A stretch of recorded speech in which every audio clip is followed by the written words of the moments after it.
integrate non-dynamic sources into data warehouse. The tool in the focus will be Power Query based BI4Dynamics ETL, and we'll tell also a few words about the Power BI Datamart, which is still in the preview. When would you use the external sources and bring the data into a data warehouse, not to the tabular model? In most cases where the changes that you do are not so common, where you would do it once, for example, integrating your legacy system, integrating the external system like CRM or footfall if you are the retailer, or any table that would need to get into a data warehouse, so that the data warehouse model would benefit from completion, would benefit from the external data, so that data with Dynamics would work together, enrich the data from Dynamics. This would be done in most cases by IT team. Let me explain how it works. Power BI IT team, customer IT or partner IT would take a Power BI, create a model where you would query any of the external non-Dynamics data sources, and each table, each source would result in one or multiple queries that are a part of the Power BI desktop.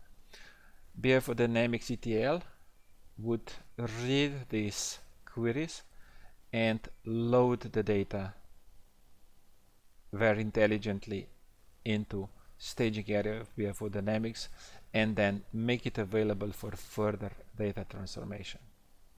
Let's see how this works. Now I'm bringing BI4Dynamics application, and the ETL part would be here. So when I'm opening a BI4Dynamics ETL, what it actually opens is a list of all the Power BI desktop files. Let me just show you this, which are saved into the staging area of this particular instance. So we have here 1, 2, 3, 4 Power BI desktop file, which we are using to load different data sources. So we are looking into the blob storage, we are looking into some division tables, some SQL tables, also from the same source, and the Power Query ETL for Excel. Once we are opening that button, this will open. This is the very simple interface, and it is aware that we have several tables here in the sales SQL table from now 2009. This is like dimension ledger table. If we are looking into that GL entries, if we're looking into the posting dimensions, these are just the queries that we have here. So in front of us, one of the options that we have is Excel query. So this is Excel, this is this one. As you can see, we see the columns and the preview of top 10 rows. A blob storage, again, not much to see, but yeah, this is how the blob storage data look. And this is all read automatically. Actually, there is no work. All the work is done in Power BI. And let me just look into one Power BI, which is opening at the same time. For example, the storage account here, we would go into the data transformation here. Okay, let's just have a look into, and the query you do in Power BI that you need to do in the Power BI. First it's a source, then you put some filters and everything, so it really depends what you want to do. And this is what you are doing regardless on what is destination, BI4Dynamics or anything else. And then BI4Dynamics takes this query and on a deploy loads the table and creates a schema for his table inside of the data warehouse. So in this case, we are already aware of this. So say we want to overwrite. Okay, we have deployed, and this is where we are processing data. So we are pushing data from a blob storage somewhere in the cloud, and here we are. Very simple and very, very powerful ETL. So let's have a look what's going on in our data warehouse. So this is our data warehouse, and this is a top table report where I'm not filtering the schema, but if you're looking into the schema of this one here, okay, then we can see that these are the tables. They are in the schema that are in BI4Dynamics, or if you look into the tables in here, they are a physical table under Power BI schema available for modeling, like that. That's working quite fast. Now the next part in the transformation, once we have data in BI4Dynamics, then we will go into data warehouse model and extend the functionality.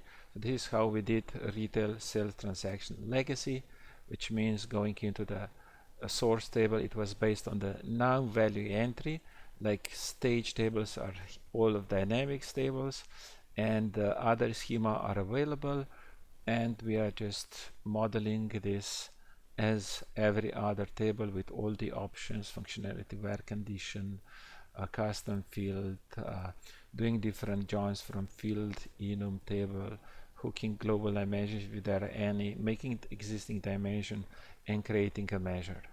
So this is how this is done.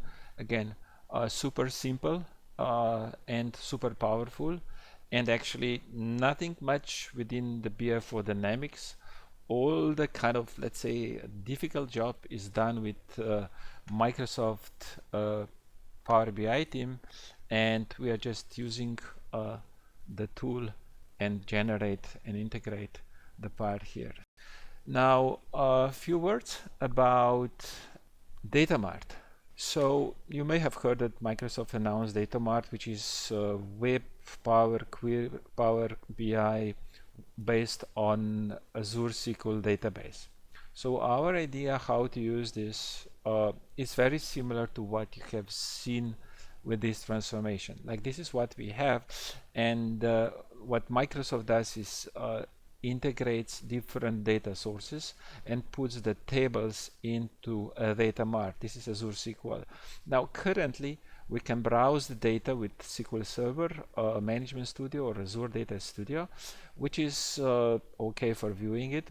If we would like to do, if you ask, is this going to be the next version of BI4Dynamics? Absolutely not. That's like supporting very little of functionality that we do. Probably programmatically not even by far what we would like to, but it extends and helps us to do the ETL part, which means that we are able to, customers, partners would create queries like we have seen it, and BI4Dynamics would read these tables from Datamart and bring it into BI4Dynamics. So what we have is the functionality that is already there.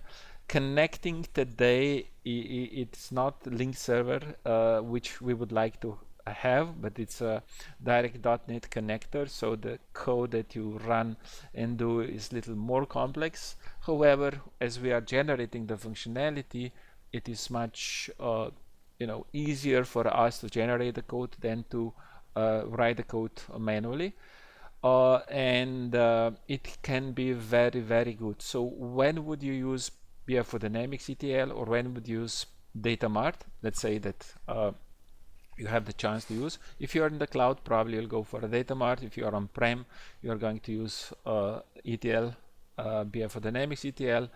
And the future, we will see which direction Datamart will go. If it goes into the right direction, which means supporting link server, getting I'm sure that they will get more of the SQL commands. Now they are supporting a small part. It'll be very good. Let's see, we will be developing and supporting these as a source of our data.